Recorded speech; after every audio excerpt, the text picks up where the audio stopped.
नमस्कार, मैं हूं वनीसा राणा। स्वागत है आपका बुक्स इन वॉइस के भारत की वाणी कार्यक्रम में। आज हम आपको ले चलते हैं उस महान सम्राट की ओर जिसने युद्ध, धर्म और संस्कृति में अद्वितीय योगदान दिया है। हाँ, हम बात कर रहे हैं सम्राट खारवेल की। भारतीय इतिहास के प्राचीन पृष्ठों में कुछ ऐसे सम्राटों के नाम स्वर्णाक्षरों में अंकित है जिन्होंने केवल युद्ध और विजय से नहीं बल्कि धर्म, संस्कृति और जन कल्याण से भी अपनी पहचान बनाई है। ऐसे ही विजयी, न्यायप्रिय और धर्मनिष्ठ शासक थे सम्राट खारवेल। वे कलिंग, जिसे वर्तमान में ओडिशा कहते हैं, के ऐसे महान राजा थे जिन्होंने एक ओर जहां विदेशी शक्तियों को पराजित किया, वहीं दूसरी ओर जैन धर्म, कला और साहित्य को नई ऊंचाइयां प्रदान की। सम्राट खारवेल का जीवन हमें यह संदेश देता है कि एक सच्चा राजा वह होता है जो अपनी प्रजा के लिए धर्म, संस्कृति और न्याय की स्थापना करे। उनके जीवन की गाथा आज भी हाथी गुम्फा अभिलेखों में अंकित है और इतिहास उन्हें एक रणधीर सम्राट के साथ साथ धार्मिक और सांस्कृतिक संरक्षक के रूप में याद करता है। सम्राट खारवेल के जीवन के उन गौरवपूर्ण अध्यायों की ओर ले चलती है जिनमें शौर्य, श्रद्धा और राष्ट्रनिष्ठा का संगम दिखाई देता है। वे केवल एक विजयी शासक ही नहीं थे बल्कि एक धर्मनिष्ठ, न्यायप्रिय और संस्कृति के संरक्षक भी थे। तो आइए जाने उस सम्राट की कहानी जिसने कलिंग में प्रजा के कल्याण और जैन धर्म, कला और साहित्य को नई ऊंचाइयां प्रदान की। खारवेल। विदेशी लुटेरों के आक्रमण के समय मगध के साथ अपना पुराना वैर भूलकर इस विदेशी आक्रमण से लड़ना ही योग्य होगा, यह विचार कर युद्ध भूमि में उतर पड़े खारवेल का जीवन अद्वितीय था। इस दूरदर्शी महापुरुष की यह प्रेरक जीवनी है। खारवेल बहुत पुरानी बात है, लगभग 2300 वर्ष पूर्व की। कलिंग और मगध दो शक्तिशाली राज्य थे। इन पड़ोसी राज्यों में लगभग एक शताब्दी तक लगातार युद्ध चलता रहा। कलिंग की पराजय हुई और वह मगध को सबक सिखाने के लिए उचित अवसर की प्रतीक्षा करने लगा। दोनों देशों में पुनः संघर्ष छिड़ गया। ठीक उसी समय कलिंग के राजा को एक धक्का देने वाला समाचार मिला। एक यवन यानी ग्रीक यूनानी राजा विदेश से आकर सेना सहित मगध की ओर बढ़ रहा था। मगध के लोगों ने 100 वर्ष पूर्व कलिंग को पराजित व अपमानित किया था। यदि कलिंग के राजा ने इस आक्रमण का स्वागत किया होता, यदि वह यह सोचता इस नए शत्रु को मगध के राजा को पराजित करने दो, बदला लेने की मेरी इच्छा पूर्ण हो जाएगी, तो यह स्वाभाविक ही होता। वह यह सोच सकता था कि मगध के इन लोगों ने 100 वर्ष पूर्व हमें अपमानित किया था, अब उन्हें कष्ट उठाने दो। परंतु कलिंग के राजा के विचार का ढंग अलग ही था। मगध पर इस समय आक्रमण करने वाला शत्रु एक विदेशी है। वह यहां लूटपाट करने आया है। वह मेरा भी उतना ही शत्रु है जितना कि मगध का है। जो लोग एक शताब्दी से भी अधिक समय तक संघर्षरत थे, उन्होंने इस संकट की घड़ी में हाथ मिला लिया। यदि भारत के बाद के राजा वैसी ही दूरदर्शिता और बुद्धिमानी का परिचय देते जैसा कि कलिंग के राजा ने 23 शताब्दी पूर्व दिया था, यदि वे मुसलमानों और अंग्रेजों के हमारे देश पर आक्रमण के समय अपने मतभेद भुला देते, यदि वे मिलकर कंधे से कंधा मिलाकर अपने आप को एक ही माटी के लाल समझते, तो भारत को गुलामी नहीं भोगनी पड़ती। इतने वर्ष पूर्व जिस राजा ने इतनी दूरदर्शिता और बुद्धिमानी से काम किया, यह राजा था खारवेल। किंतु युद्ध किस लिए? भारत के इतिहास के इस कालखंड में अनेक स्वतंत्र राज्य थे। अंग, मगध, कलिंग, सातवाहन, चोल, पांड्य, उत्तरापथ आदि, यह सब परस्पर संघर्षरत थे। जो भी राजा शक्तिशाली हो जाता था, वह दूसरे राज्य पर आक्रमण करता और उनका स्वामी बन जाता था। जब दूसरा राजा शक्तिशाली बनता तो वह पहले राज्य को जीत देता। कमजोर राज्य पर बार बार आक्रमण हुआ करते थे। उस समय मगध पर नंद वंश के राजाओं का शासन था। नंद बहुत शक्तिशाली और प्रभावी थे। उन्होंने मगध के दक्षिण में स्थित कलिंग पर आक्रमण किया और उसे हरा दिया। कलिंग के राजा ने मगध के राजा को भारी नजराना और भेंट दी, किंतु उससे मगध का राजा संतुष्ट नहीं हुआ। कलिंग राज्य में शीतलनाथ जिन की प्रतिमा थी। कलिंगवासी इसे बहुत पवित्र मानते थे। जैन मतावलंबी इसकी पूजा किया करते थे। मगध के राजा ने राजधानी पर आक्रमण किया और इस पवित्र मूर्ति को उठाकर ले गया। इससे कलिंगवासियों की भावनाओं पर आघात हुआ। उन्होंने बहुत अपमान महसूस किया, किंतु वे क्या कर सकते थे। कमजोर और असहाय होने के कारण उन्हें शांत रहकर अपमान को बर्दाश्त करना पड़ा। बाद में मगध की परिस्थितियों में काफी परिवर्तन आया। नंद का शासन समाप्त हो गया। चंद्रगुप्त मौर्य का शासन प्रारंभ हुआ। इस कालावधि में कलिंग स्वतंत्र हुआ। अब उसे मगध पर अपनी ताकत का सिक्का जमाने का अवसर मिला। चंद्रगुप्त मौर्य का पुत्र बिंदुसार अपने पिता की मृत्यु के बाद राज्य का राजा बना। बिंदुसार के बाद उसका पुत्र अशोक गद्दी पर बैठा। यह वही अशोक था जो आगे चलकर अशोक महान कहलाया और जिसने कि हमारे इतिहास में महत्व का स्थान प्राप्त किया। अशोक पहले ही एक विशाल साम्राज्य का शासक था, किंतु उसका दक्षिणी पड़ोसी कलिंग अब तक स्वतंत्र था। वह इसे बर्दाश्त नहीं कर पाया। राजा बनने के 8 वर्ष बाद उसने इस राज्य पर हमला किया। वह कलिंग को हमेशा के लिए जर्जर बना देना चाहता था। मगध की तुलना में कलिंग एक छोटा राज्य था, किंतु कलिंगवासी स्वातंत्र्य प्रेमी लोग थे जिनमें आत्मसम्मान कूट कूट कर भरा था। अपनी स्वाधीनता के लिए उन्होंने निर्भय होकर संघर्ष किया, किंतु अशोक की शक्तिशाली सेना के सामने यह सब व्यर्थ रहा। कलिंग को अशोक के सामने घुटने टेकने पड़े। अशोक के एक शिलालेख में इस भयंकर युद्ध का वर्णन इस प्रकार किया गया। राजा बनने के 8 वर्ष बाद अशोक ने, जो कि देवानाम प्रिय यानी देवताओं का प्रिय कहलाता था, कलिंग को जीत लिया। वह अपने साथ 1.5 लाख लोगों को बंदी बनाकर ले गया।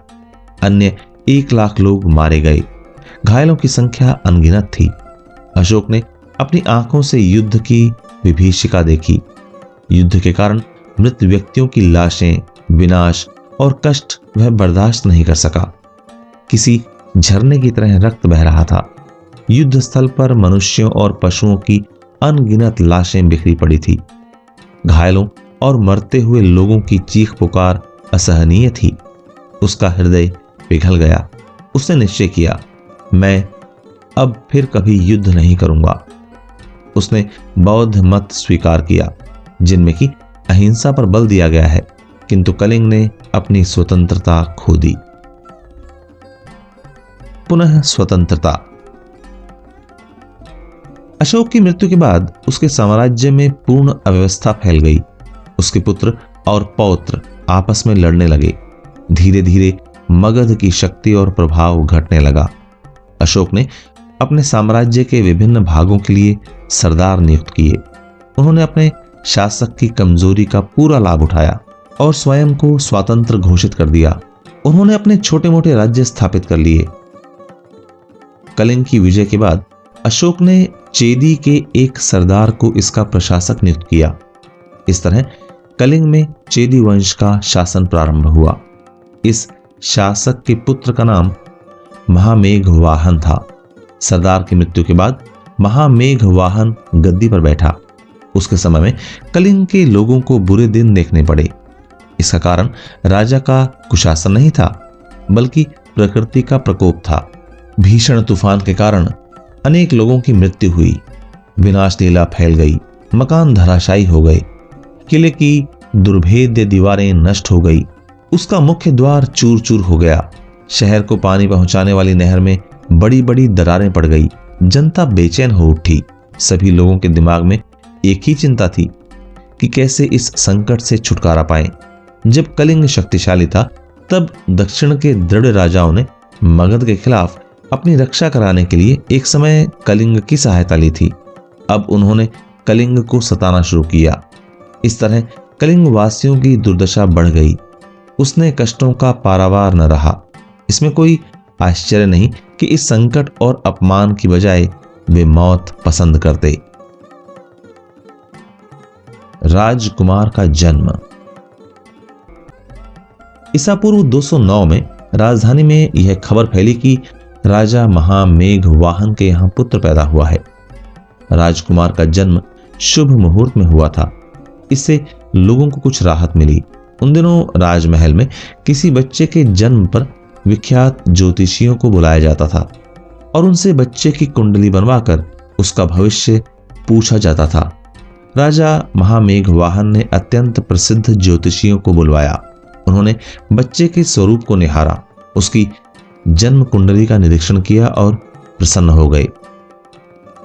उनकी आंखें खुशी से चमक उठी। उन्होंने कहा कि यह नवजात शिशु इस वंश को प्रसिद्धि दिलावेगा।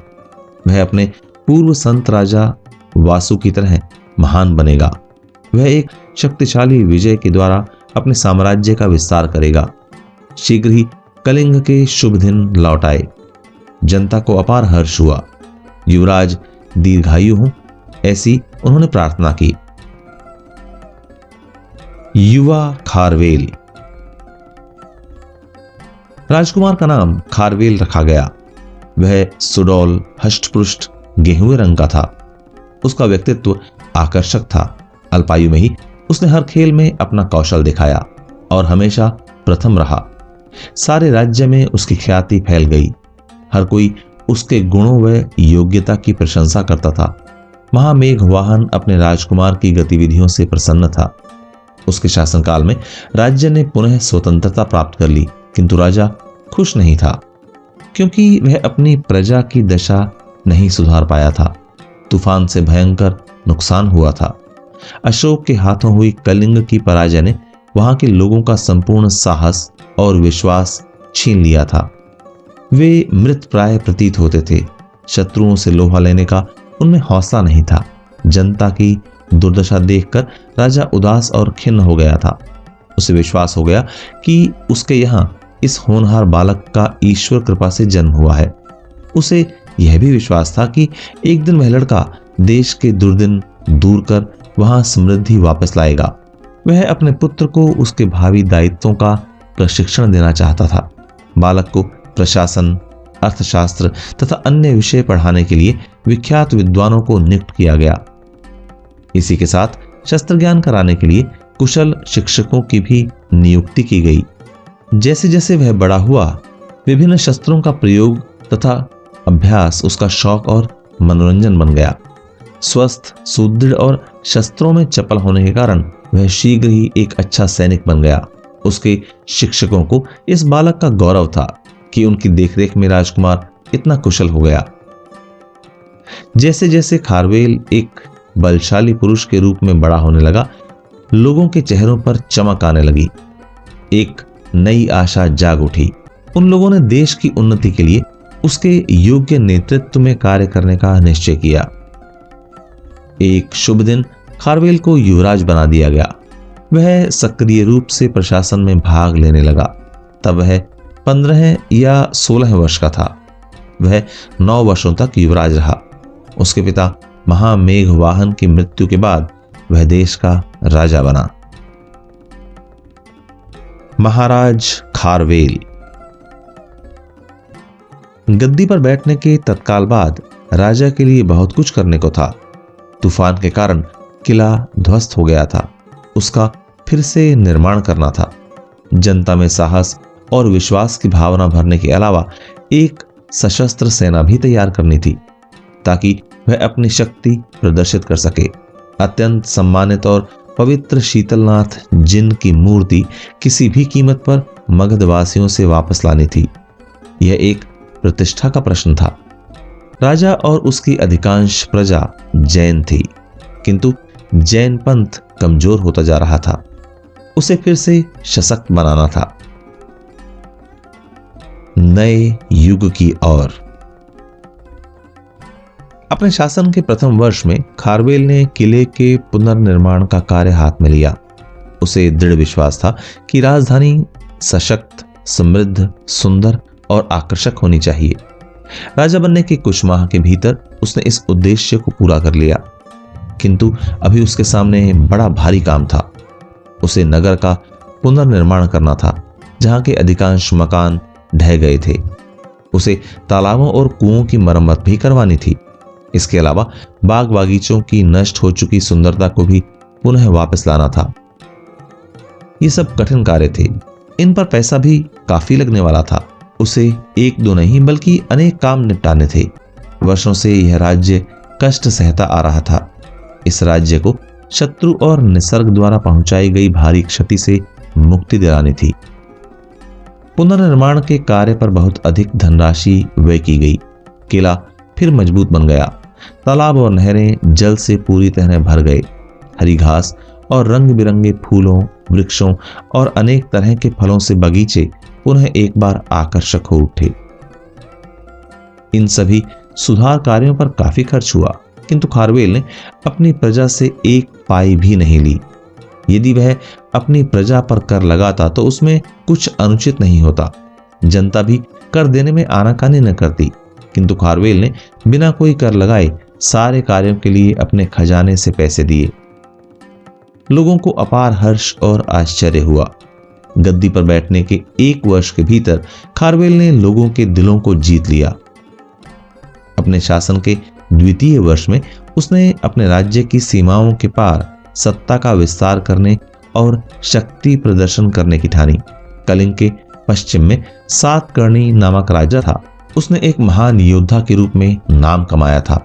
उसका राज्य कलिंग की पूर्वी सीमाओं तक फैला था। कलिंग को एक शक्तिशाली पड़ोसी मगध से कितना कष्ट उठाना पड़ा था, खारवेल उसे कैसे भूल सकता था। इसलिए उसने अन्य लोगों को कलिंग की शक्ति का परिचय देने की ठानी। उसने सातकर्णी के खिलाफ कूच किया। उसकी सेनाएं कृष्णवेणी यानी वैन गंगा के तट तक जा पहुंची। खारवेल ने कृष्ण और मूसी नदियों के संगम पर स्थित ऋषिक नगर पर आक्रमण किया और उस पर कब्जा कर लिया। इस आक्रमण से खारवेल को न केवल यश मिला बल्कि पर्याप्त संपत्ति भी मिली। खारवेल ने घर लौटकर शानदार तरीके से अपनी विजय की खुशियां मनाई। कलिंग की जनता इस विजय से बहुत अधिक हर्षित हुई। कुश्तियों के दंगल, नृत्य, संगीत और नाटकों से बहुत लोग प्रसन्न हुए। यह समारोह 1 वर्ष तक जारी रहे। इतने वर्षों में कलिंग वासियों ने केवल दुख ही देखा था। वे कमजोर और डरपोक बन गए थे। उन्होंने आत्मविश्वास खो दिया था। उन्हें हमेशा पराजय की आशंका बनी रहती थी। उनका सिर शर्म से झुका रहता था। संक्षेप में कहा जाए तो वे निष्प्राण प्रतीत होते थे। अब उनका साहस फिर लौट आया। हम दूसरे से किसी भी तरह कम नहीं है। हमने प्रसिद्ध योद्धा सातकर्णी को पराजित कर दिया है, ऐसा वे सोचने लगे। अब वे अपने शौर्य पर गर्व करने लगे और उनका यह गर्व सर्वथा उचित भी था, क्योंकि सातकर्णी कोई साधारण राजा नहीं था। उसने राज सूर्य और अश्वमेध यज्ञ भी करवाए थे।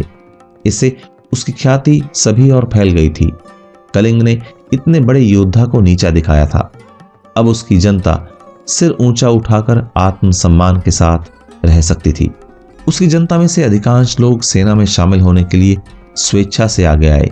उन्होंने इसे अपना सौभाग्य माना कि वे खारवेल के सैनिक बनने जा रहे हैं।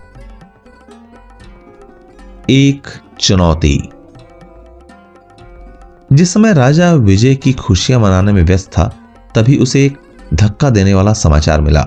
कलिंग में विद्याधर दिवास एक पवित्र स्थान था। खारवेल के पूर्वजों ने उसकी काफी देखभाल की थी। कलिंग की पश्चिमी सीमाओं पर 2 छोटे प्रांत थे, जिनका शासन रथिक और भोजक नामक 2 साधारण सरदार चलाते थे। उन्होंने विद्याधर दिवास पर आक्रमण कर उसे अपवित्र करने का दुस्साहस किया। इस बात का पता चलते ही राजा क्रोध से लाल हो गया। उसने इन छोटे सरदारों को सबक सिखाने की ठानी। उसने अपनी सेनाओं के साथ उन पर अचानक हमला बोल दिया।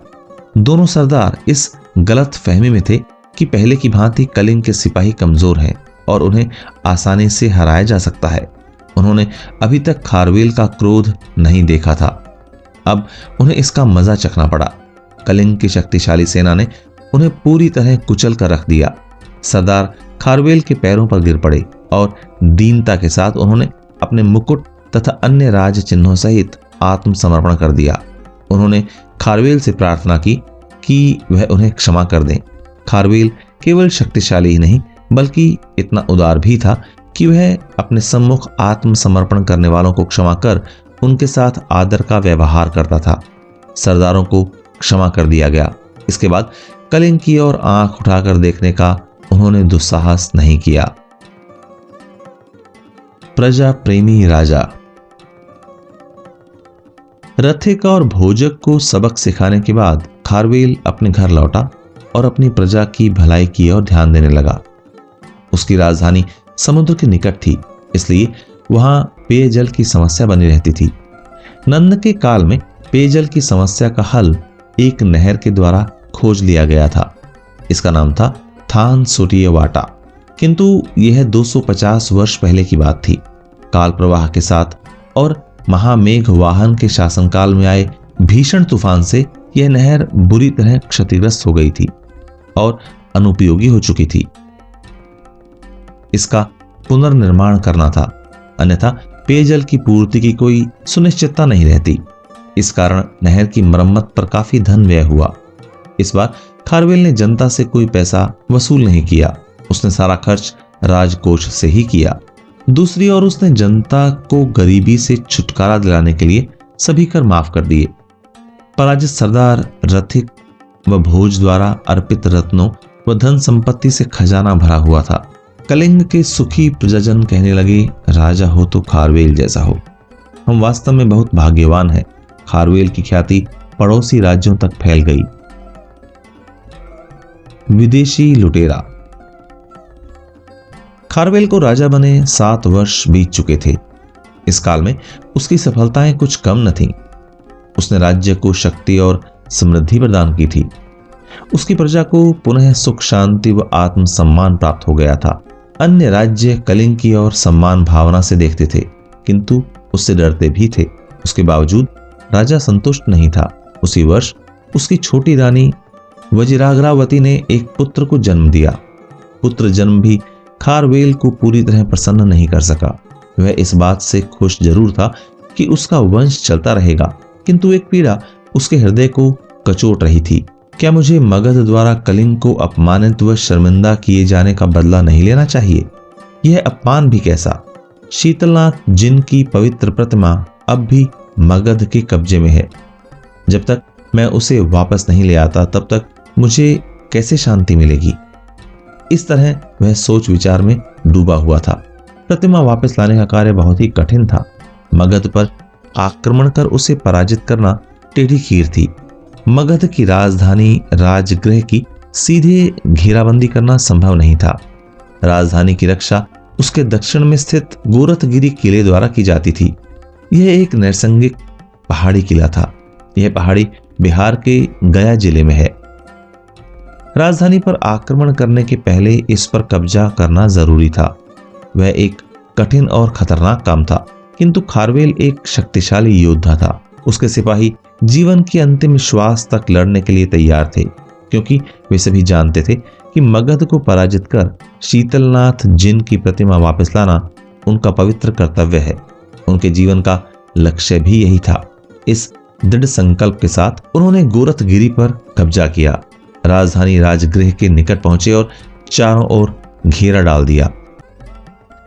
जब खारवेल इस आक्रमण में व्यस्त था, तभी उसके पास आए जासूसों ने सूचना दी, महामहिम यूनान का राजा दिमित्र यानी डिमिट्रियस भी एक बड़ी सेना के साथ मगध पर हमला करने आ रहा है। यह एक गंभीर व आघात करने वाला समाचार था। यदि कलिंग को पवित्र प्रतिमा वापस लेनी थी तो मगध की पराजय बहुत जरूरी थी। नहीं तो क्या मगधवासी उसे वापस लौटाते? नहीं। वास्तव में मगध की तुलना में कलिंग अधिक शक्तिशाली था, किंतु मगध को पूरी तरह पराजित करना आसान नहीं था। खारवेल की सेना को इसके लिए एडी चोटी का पसीना एक करना पड़ता और साथ ही भारी क्षति उठानी पड़ती।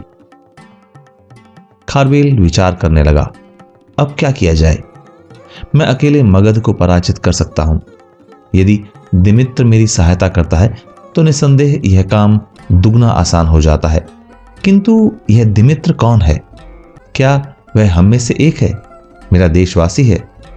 नहीं, कदापि नहीं। वह एक लुटेरा है जो कि हमारे देश को लूटने आया है। वह एक डाकू है। क्या मुझे उससे सहयोग करना चाहिए? मगध का राजा हम में से एक है। इस समय मेरा कर्तव्य यह है कि मैं एक विदेशी दिमित्र को यहां से भगाऊं। बाद में मैं मगध से निपटता रहूंगा।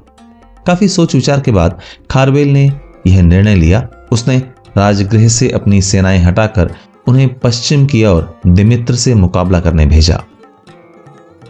जैसे ही दिमित्र ने सुना कि खारवेल की सेनाएं उससे लड़ने आ रही हैं, उसने अपनी सेना को वापस लौटने का आदेश किया। उसे पहले ही खारवेल के पराक्रम का पता चल चुका था। उसने गलत अनुमान लगाया था और खारवेल को ठीक तरह पहचाना नहीं था। पहले ही जब उसने सुना था कि खारवेल मगध पर हमला करने वाला है, तो उसने सोचा था यदि खारवेल दक्षिण से मगध पर आक्रमण करता है और उसी समय पश्चिम से मैं हमला करता हूं तो विजय आसान हो जाएगी। हम लोग आपस में लूट का माल बांट सकेंगे। किंतु दिमित्र यह नहीं समझ पाया कि खारवेल जितना पराक्रमी है उतना ही देशभक्त भी है। वह एक भाई और एक अजनबी के बीच फर्क कर सकता है। बदली हुई स्थिति से सतर्क होकर वह भाग निकला। उसके बाद किसी यवन राजा ने भारत की ओर आंख उठाने का दुस्साहस नहीं किया। किसी यवन द्वारा गंगा पार करने और पूर्व की ओर बढ़ने का यह प्रथम और अंतिम अवसर था। इस विजय के बाद जब खारवेल वापस लौटा तो उसने ब्राह्मणों को बहुमूल्य जवाहरात, हाथी, घोड़े दान दिए। उसके लिए मकान बनवाए। यद्यपि खारवेल जैन था, किंतु वह अन्य पंथों से घृणा नहीं करता था। उसने बिना किसी जातिगत अथवा पंथगत भेदभाव के अपने सभी प्रजाजनों को सुखी बनाया। खारवेल ने अपने प्रजाजनों की दशा सुधारने के लिए बहुत कुछ किया। अब उसने अपना ध्यान अपने महल की ओर दिया। दीर्घकाल तक तूफान के कारण उसे भारी क्षति पहुंची थी। प्राची नामक एक नदी राजधानी से होकर बहती थी। खारवेल ने इस नदी के दोनों तटों पर अपनी नई राजधानी का निर्माण प्रारंभ किया। इस पर प्रतिदिन 38 लाख सिक्कों की लागत आई। उस महल के वैभव की कल्पना ही की जा सकती है। अपनी शक्तिशाली विजयों के फलस्वरूप राजा को महाविजय यानी महाविजेता की उपाधि मिली थी। इस शानदार विजय के प्रतीक के रूप में महल का नाम महाविजय रखा था। अपने स्वयं के व्यक्तिगत उदाहरण से उसने यह दिखाया कि शासक का प्रथम कर्तव्य अपने प्रजाजनों की भलाई करना है और उसके बाद ही अपने आराम व सुख की ओर ध्यान देना है। खारवेल को न केवल एक शक्तिशाली शासक बल्कि एक आदर्श राजा के रूप में भी ख्याति मिली। द्रविड़ राजाओं की करतूत। खारवेल के शासन का 10वां वर्ष प्रारंभ हो गया। अपनी विशाल सेना के साथ वह दिग्विजय के लिए निकल पड़ा। पहले वह उत्तर की ओर बढ़ा और एक के बाद दूसरे राजा को पराजित करना और उनसे भारी भेंट स्वीकार करता चला गया। दक्षिण की ओर से द्रविड़ राजा कलिंग को अक्सर परेशान किया करते थे। वे एक संघ होकर कलिंग से छेड़छाड़ करते थे। यह पता लगने पर कि कलिंग राजा उत्तर की ओर गया है, उन्होंने इसे कलिंग पर हमला करने का सुअवसर समझा और आक्रमण कर दिया। यह समाचार खारवेल तक पहुंचा। खारवेल बहुत दिनों से सोच रहा था कि इन द्रविड़ राजाओं को अच्छा सबक सिखाया जाए। वह बड़ी तेजी से दक्षिण की ओर लौटा। द्रविड़ सेनाएं पिंथुड़ नामक बंदरगाह को अपने मुख्यालय के रूप में प्रयुक्त करती थी। खारवेल ने इस बंदरगाह पर अचानक हमला कर दिया। यह सर्वथा अप्रत्याशित था। द्रविड़ सेना ने यह मान ले रखा था कि खारवेल बहुत दूरी पर है और इसलिए कोई खतरा नहीं है। खारवेल का जवाबी हमला न केवल अप्रत्याशित बल्कि जबरदस्त था। द्रविड़ राजाओं की बुरी तरह पराजय हुई। पिंथुड़ पूरी तरह नष्ट कर दिया गया। राजा का क्रोध इतना अधिक था कि उसने सारे बंदरगाहों को जोत डाला।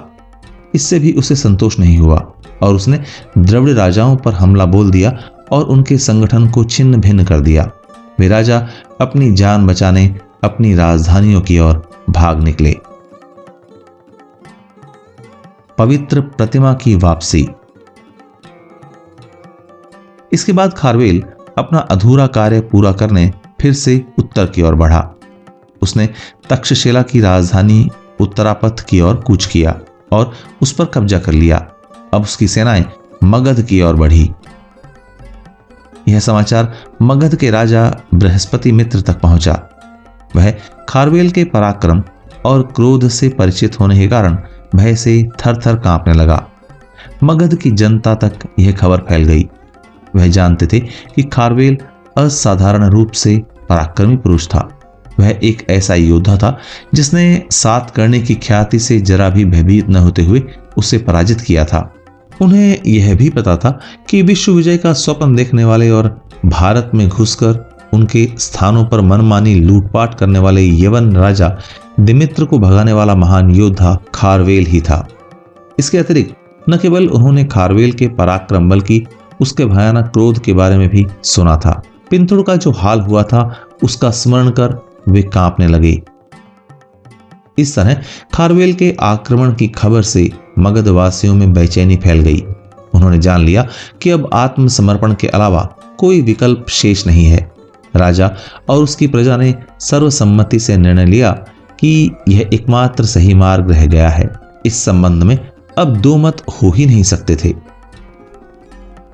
वे सभी जानते थे कि खारवेल मगध से इतना नाराज क्यों है। उनके पूर्वजों ने कलिंग से शीतलनाथ जिन की प्रतिमा लाई थी। खारवेल और उनके देशवासी इसे अपना घोर अपमान मानते थे। मगध वासियों के सामने यह स्पष्ट था कि इस अपमान का बदला लिए बिना खारवेल का क्रोध शांत नहीं होगा। इसलिए यह प्रतिमा पूर्ण आदर सहित राजा खारवेल को सौंपने का निर्णय लिया गया। उन्होंने विवेक पूर्वक यह विचार किया कि इसमें खारवेल संतुष्ट हो जाएगा और हमें उसकी मैत्री भी प्राप्त होगी। बृहस्पति मित्र ने खारवेल को संदेश भेजा कि वह उससे भेंट करना चाहता है। खारवेल इसके लिए राजी हो गया। बृहस्पति मित्र अपने सभी मंत्रियों व सेनापतियों सहित खारवेल के पास पहुंचा। उसने खारवेल से कहा, कलिंग और मगध दीर्घकाल से एक दूसरे के शत्रु रहे हैं। इसके फलस्वरूप दोनों राज्यों की जनता को भारी क्षति उठानी पड़ी है। बड़ी संख्या में सैनिक मारे गए। हमें इस मानव बलि और पशुओं व फसलों की होने वाली क्षति को रोकना चाहिए। हम मगध के लोग जानते हैं कि गलती हमारी है। हमारे पूर्वज कलिंग से यह पवित्र मूर्ति ले आए थे। हमने जो कुछ किया वह गलत था। आपका और आपकी प्रजा का क्रोधित व अप्रसन्न होना स्वाभाविक है। कृपया अपनी उदारता दर्शाइए और हमें क्षमा कीजिए। हमें मित्रता व शांति के साथ रहना चाहिए। युद्ध स्थल पर खारवेल अपने शत्रुओं के लिए आतंक स्वरूप था, किंतु वह उदार भी था। वह अनावश्यक रूप से युद्ध करना नहीं चाहता था। उसने बृहस्पति के सुझाव पर प्रसन्नता व्यक्त की और पवित्र प्रतिमा को स्वीकार कर लिया। नंद के समय वह प्रतिमा मगध ले जाने के बाद से कलिंग वासियों के दिलों में जो आग दहक रही थी वह अब शांत हो गई। इसी समय मगध के पूर्व में स्थित अंग के राजा ने कलिंग से युद्ध टालना चाहा। उसने भी खारवेल के सम्मुख आत्मसमर्पण कर दिया और उसे भेंट व नजराना दिया। खारवेल शीतलनाथ की प्रतिमा के साथ अपने देश वापस लौटा। सैकड़ों शिल्पियों ने अपने देवता के लिए एक शानदार मंदिर का निर्माण प्रारंभ किया। देवता की विधि विधान से प्राण प्रतिष्ठा संपन्न हुई। सारे राज्यों में भारी हर्षोल्लास था। हर किसी के होठों पर खारवेल की प्रशंसा थी। उसने दीर्घकाल से उन्हें बेचैन कर रहे अपमान को धो दिया था। उसकी कीर्ति का ध्वज ऊंचाइयों को स्पर्श करने लगा। उसके पूर्वजों को यह सफलता नहीं मिल पाई थी। खारवेल ने अपनी शक्ति का उपयोग केवल साम्राज्य का विस्तार करने या पराजितों से भारी नजराना लेने में नहीं किया था। उसने अपनी संपूर्ण शक्ति प्रजा के कल्याण व उसकी प्रसन्नता के लिए समर्पित कर दी। उसने इसका प्रयोग कलिंग की सम्मान की रक्षा के लिए, उनकी जनता के साथ किए गए अपमान को दूर करने के लिए किया। खारवेल जैसे राजा को पाकर उसकी प्रजा हर प्रकार से सुखी थी। अब खारवेल ने पुनः दक्षिण की ओर ध्यान दिया। जब तक भारत के सुदूर दक्षिणी भाग में स्थित पांड्य देश के राज्य को नहीं हराया जाता, तब तक द्रविड़ राजाओं की शक्ति नहीं घट सकती थी। खारवेल ने युद्ध में पांड्य राजा को परास्त कर दिया। पराजित राजा ने विजेता को अनगिनत जवाहरात व आभूषण नजराने के रूप में प्रदान किए। खारवेल अब सम्राट बन गया था। खारवेल समान शासक को पाना कलिंग वासियों का भाग्य ही था। कलिंग, जो कि एक छोटा, दीन, गरीब और सम्मान विहीन राज्य रह गया था, अब दृढ़ और शक्तिशाली विशाल साम्राज्य बन गया था। उसकी सीमा उत्तर में तक्षशिला और नेपाल से लेकर दक्षिण में कन्याकुमारी तक फैली हुई थी। खारवेल की ख्याति भारत में चहुं ओर व्याप्त हो गई। वस्तुतः यह कलिंग के इतिहास का स्वर्ण युग था। खारवेल की शक्तिशाली विजयों के फलस्वरूप उसकी ख्याति दूर दूर तक फैल गई। उसके सुकुमार बालक रहते समय ज्योतिषियों ने जो भविष्यवाणी की थी, वह पूरी तरह सही सिद्ध हुई। उसके माता पिता ने उसका नाम खारवेल रखा था। वह बिल्कुल उचित सिद्ध हुआ। खारवेल का अर्थ तूफान होता है। राजगद्दी संभालते ही वह अपनी शक्तिशाली सेना के साथ आश्चर्यजनक तेजी से विजय प्राप्त करने लगा। उसके जिन शत्रुओं ने यह देखा, उन्हें यही महसूस हुआ होगा कि यह वायु देवता ही है। खारवेल, जिसने कि अब सम्राट का पद प्राप्त कर लिया था, जैन पंथ को शक्तिशाली बनाने का विचार किया। उस समय जैन पंथ का लोप होने जा रहा था। जब से सम्राट अशोक ने बौद्ध मत अंगीकार किया था, तब से भारत में सभी और बौद्धों की शक्ति और प्रभाव में अभिवृद्धि हुई थी। खारवेल ने सभी जैन सन्यासियों की कुमारी पर्वत पर एक महापरिषद आयोजित की। यह स्थान महावीर जिन के चरणों से पवित्र हो चुका था। 3500 से भी अधिक जैन सन्यासियों ने इस परिषद में भाग लिया। राजा ने उनका यथोचित अतिथि सत्कार किया। उनके लिए पर्वत पर आश्रम निर्मित किए गए। जैन लोगों के लिए आगम ग्रंथ अत्यंत पवित्र थे। इन विद्वान सन्यासियों से प्रार्थना की गई कि वे इन ग्रंथों की पुनर्रचना करें। उन्हें हर प्रकार की आवश्यक सुविधा प्रदान की गई। एक बार पुनः अच्छे दिन लौट आए। किंतु खारवेल अन्य मतों का भी सम्मान करता था। उसने अन्य मतावलंबियों को कभी नहीं सताया।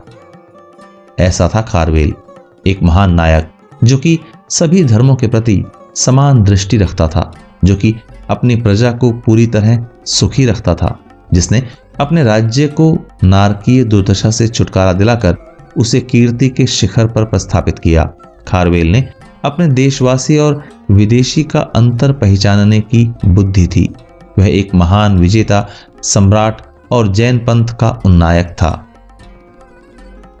उसका परिवार, कितने दुर्भाग्य की बात है, यह पता नहीं चल सका कि इस शक्तिशाली सम्राट के अंतिम दिन किस तरह बीते। हमें यह भी पता नहीं है कि इस महान पुत्र को जन्म देने वाली गरिमामयी महिला का नाम क्या था। कम से कम हम सौभाग्यशाली हैं कि हमें खारवेल की पत्नियां व बच्चों के संबंध में कुछ जानकारी उपलब्ध है। उसकी प्रथम रानी सिंहपत की राजकुमारी सिंधुला थी। वह भी खारवेल की तरह उदार मना थी। जैन पंथ की पुनः स्थापना के लिए उसने अपार परिश्रम किए। जैन सन्यासियों के लिए चैत्यालय निर्मित करने में उसने गहरी दिलचस्पी दिखाई। जैन साधुओं के लिए गुफा निवासों का उसने विशेष रूप से निर्माण कराया। उसके संरक्षण में अपने जैन सन्यासियों ने धर्म प्रचारक का कार्य संभाला। खारवेल की द्वितीय रानी वजीराग रावती का पहले ही उल्लेख किया जा चुका है, जिसने कि खारवेल के शासनकाल के 7वें वर्ष में राजगद्दी की उत्तराधिकारी को जन्म दिया था। उस राजकुमार का नाम कुदेब था। वह भी शक्तिशाली और शीलवान था। खारवेल के गौरव का प्रतीक शिलालेख। भुवनेश्वर के निकट हाथी गुम्फा नामक एक गुहा है, जहां की एक शिलालेख है। यह एकमात्र शिलालेख है जो खारवेल के संबंध में कुछ तथ्यों की जानकारी देता है। लेख प्राकृत में है, जिसके अंतिम वाक्य निम्न अर्थ रखते हैं। अत्यंत धनी राजा खारवेल उत्तर कार्य करता है। वह एक समृद्धिशाली राजा है। वह सन्यासियों का राजा और न्यायप्रिय राजा है। उसमें असाधारण सद्गुण हैं और वह सभी धर्मों का सम्मान करता है। उसने सभी मंदिरों व पूजा स्थलों का पुनः निर्माण करवाया। वह एक ऐसी सेना का अधिपति है जिसे कि अपराजेय है। वह ऐसा राजा है जो धर्म चक्र की रक्षा करते हुए उन्नति की ओर अग्रसर होता है। उसका जन्म राजर्षि वसु के परिवार में हुआ। वह एक महान विजेता है। तो दोस्तों, यह था सम्राट खारवेल का जीवन, एक ऐसे महान शासक जिसने केवल युद्ध में विजय ही नहीं पाई बल्कि धर्म, न्याय और संस्कृति के क्षेत्र में भी अमिट छाप छोड़ी। उनकी दूरदर्शिता, प्रजा के प्रति निष्ठा और धार्मिक सहिष्णुता हमें यह सिखाती है कि सच्चा नेतृत्व वही है जो प्रजा और संस्कृति की रक्षा के लिए समर्पित हो। आइए उनके जीवन के इस प्रेरक संदेश को अपनाएं और अपने जीवन में न्याय, धर्म और समाज सेवा की भावना को जागृत करें। अगर आपको यह प्रेरक कहानी पसंद आई और आप ऐसे ही वीरता, इतिहास और संस्कृति से जुड़ी कहानियाँ जानना चाहते हैं तो हमारे चैनल को सब्सक्राइब करें, साथ ही बेल आइकन दबाना ना भूलें ताकि आप हमारे नए वीडियो सबसे पहले देख सकें।